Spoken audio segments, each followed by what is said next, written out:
後 Viola 放過 Miyako 先生，Miyako 先生沉晒船啦。阿拉蕾下一集可能會再次被炎上。Hello 大家，我係春，今日我就會發表一下我對《班多啲與咩咪塔》第7集嘅感想同埋未來嘅劇情預測。以下內容涉及《班多啲與咩咪塔》第7集嘅內容，請慎重觀看。なんで？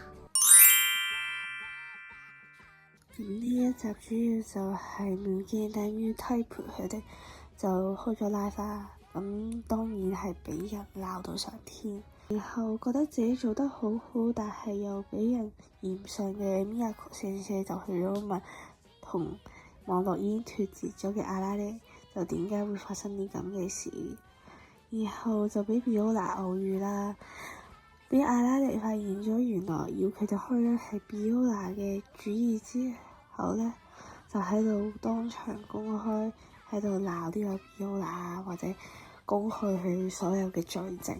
without any physical evidence。但係我哋呢一位沉晒船嘅 Miyako 先生見到呢一位又靚又好人又明白自己嘅 Viola 俾阿拉蕾攻擊嘅時候，佢哋就保護咗 Viola 啦。然後之後就發現原來 Viola 咧係將頭先嗰啲嘢錄晒音嘅。首先就講下呢一個 Miyako 先生啦。咁呢個 idea 我就要 credit 佢呢個阿全，我就覺得佢有一樣覺得好好嘅就係，佢就係話 Miyako 先生佢已經係落行啦，已經係沉晒船啦。咁我自己就覺得咧 Miyako 先生係已經去到咧automatically 咧就會聽 Viola 晒，就覺得 Viola 你係佢真正嘅自己，係佢嘅 number one fan，係全世界最好嘅人之類咁嘅嘢啦。但係最好嘅嘢咧就係除咗佢理解真正嘅 Miyako 先生之外嘅所有嘢都係錯。當我睇到 Miyako 先生喺度保護Viola，然後對 Viola 嗰個得戚嘅笑嘅時候，我就勁嬲。我真心希望 Viola 離 Miyako 先生遠啲咯。同埋 Miyako 先生真係咧完全喺狀況外嘅，即係明明上集即係第6集嘅時候匯報咗佢嘅到底發生咗咩事啊，或者關於 Viola 之類咁嘅嘢啦。即係雖然冇實際嘅畫面，但係至少都應該係發生咗啲咁嘅事啊。但係咧佢都仲係唔知道到底發生咗啲咩事，同埋邊個係 Viola 咯。然後之後咧，我就好佩服呢個阿拉蕾嘅勇氣啦。咁佢而家咧就係嗰種面對大反派就會直接面對佢啦，然後即係又唔會再逃走嘅。但係 no offense，我其實覺得咧，暫時咧，如果阿拉蕾係除咗勇氣之外咧，係贏過 Viola 嘅，即係 Viola 佢有手段啊成咁樣。咁 Viola 咧，佢就識得用人性嘅弱點，識得點樣去引導人想做佢嘅事。然後之後最麻煩嘅就係阿拉蕾唔明，原來佢都用唔理3721直接衝咧，就係點解佢成日會俾 Viola 操控同埋成日俾 Viola 得戚啦。我感覺就係而家我喺下一集咧，再下一集咧就要有一個人即係好似 Yuno 或者經紀人咁樣窒時撳住呢個剎車仔，先冇咁容易俾 Viola 得戚咯。再加上咧，我覺得阿拉蕾今集咧嗰件事其實係可以處理得好啲嘅，至少咧就應該唔係拖走 Miyako 先生咯。我覺得咧呢件事係真係留咗好多證據啊，成嗰啲俾 Viola 可以鋪上網，然後燒佢哋咯。不過佢其實都好慘，明明每一次都有去買 Miyako 先生嘅書，又撐咗佢嘅作品咁多年，但係最後 Miyako 先生竟然講啲咁傷人嘅嘢。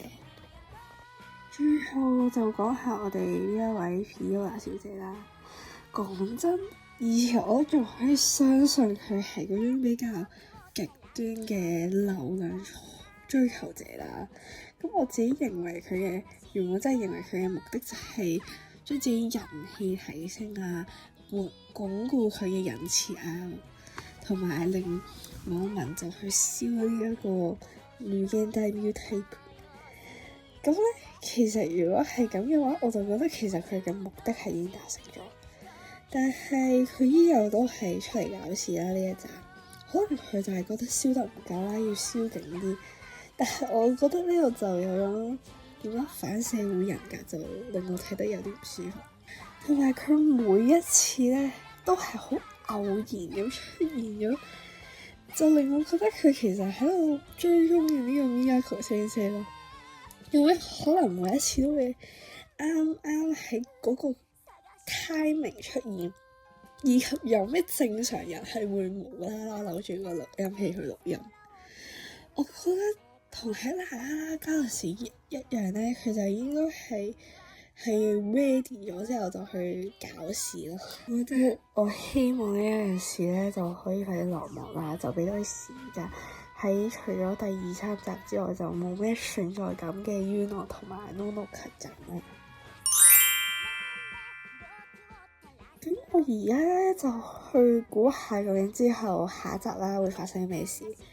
咁我估下一集就會開頭 Nonoka 係會幫呢個 Miyako 先生同阿拉嚟和好嘅，然後咧就搞一啲勁奇怪嘅嘢或者莫名其妙嘅，即係好似紅豆包嗰件事咁嘅樣啦。之後就會有 Biola 同埋呢隻喺 Biola 杯劇嘅回憶啦，亦都可能係交代一下 Biola 會變成咁嘅原因之類咁嘅嘢。雖然我希望唔係洗白，同埋喺 Biola 嘅表情咧，可能佢就經歷咗 trouble 啦，或者以前喺 Biola 杯劇嘅時候就經歷咗啲唔好嘅嘢。然後回憶過後就應該係諗住鋪今集嗰條錄音上網啦。咁最後聲明一下啦，如果佢最後同我講而家講嘅嘢個結果係唔同嘅話，咁我就自己向未來嘅自己神聖分離一下。一條片就去到呢度就結束啦，下條片見，拜拜。